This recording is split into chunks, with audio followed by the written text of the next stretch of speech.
అనగనగా పచ్చని పర్వతాల మధ్య పూల పరిమళాలతో నిండిన ఒక అందమైన పల్లెటూరి ఉండేది. ఆ గ్రామంలో ప్రజలు సంతోషంగా జీవించేవారు.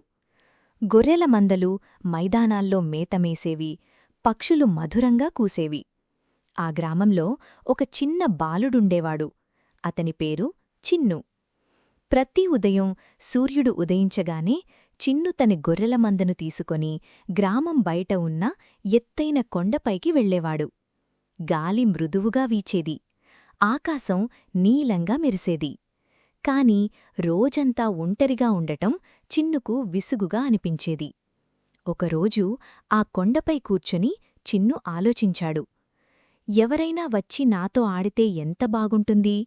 సరే, ఒక సరదా పనిచేద్దాం. చిన్ను ఒక్కసారిగా గట్టిగా అరిచాడు. తోడేలు, తోడేలు, నా గొర్రెలను తీసుకుపోతోంది. ఆ శబ్దం పర్వతాల మధ్య ప్రతిధ్వనిస్తూ గ్రామానికి చేరింది. గ్రామస్థులు తమ పనులు వదిలేసి కర్రెలు పట్టుకుని పరిగెత్తుకుంటూ కొండపైకి వచ్చారు. కాని అక్కడికి చేరుకునేసరికి అక్కడ తోడేలు ఎక్కడా లేదు. చిన్ను నవ్వుతూ, హహ, మీరంతా భయపడ్డారు అన్నాడు. గ్రామస్థులు కోపంగా, బాబూ, ఇలా మోసం చేయడం మంచిది కాదు అని హెచ్చరించి వెళ్ళిపోయారు. సూర్యుడు కొంచెం దిగవస్తున్నప్పుడు చిన్నుకు మళ్ళీ అదే పని సరదా అనిపించింది. మళ్ళీ అరిచాడు, తోడేలు, తోడేలు.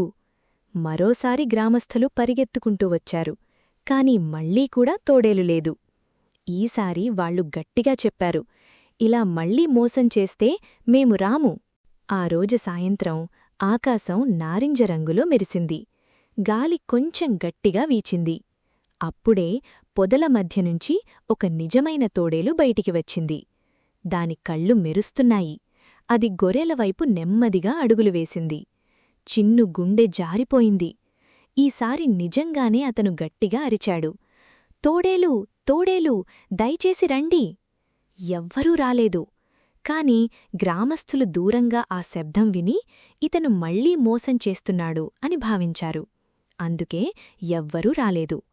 తోడేలు గొర్రెలను తరిమేసింది. చీకటి పడుతున్నప్పుడు చిన్ను ఒంటరిగా కూర్చుని ఏడుస్తున్నాడు. కొంతసేపటికి గ్రామస్థులు వచ్చి చూశారు. గొర్రెలు కనిపించలేదు. ఒక జ్ఞానవంతుడైన పెద్దాయన చిన్ను దగ్గరకు వచ్చి నెమ్మదిగా అన్నాడు, అబద్ధం చెప్పేవాణ్ణి నిజం చెప్పినా కూడా ఎవ్వరూ నమ్మరు బాబూ. చిన్ను తన తప్పు తెలుసుకుని చాలా పశ్చాత్తాపపడ్డాడు. ఆ రోజు తర్వాత చిన్ను ఎప్పుడూ అబద్ధం చెప్పలేదు. అతను నిజాయితీగా ఉండటం నేర్చుకున్నాడు. గ్రామస్థులు కూడా మళ్లీ అతన్ని నమ్మేలా చిన్ను తన ప్రవర్తన మార్చుకున్నాడు. నీతి: నిజాయితీ మన జీవితంలో అత్యంత విలువైనది. ఒకసారి నమ్మకం కోల్పోతే దాన్ని తిరిగి పొందటం చాలా కష్టం. పిల్లలారా, ఎప్పుడూ నిజం చెప్పండి. అప్పుడు అందరూ మీరు నమ్ముతారు.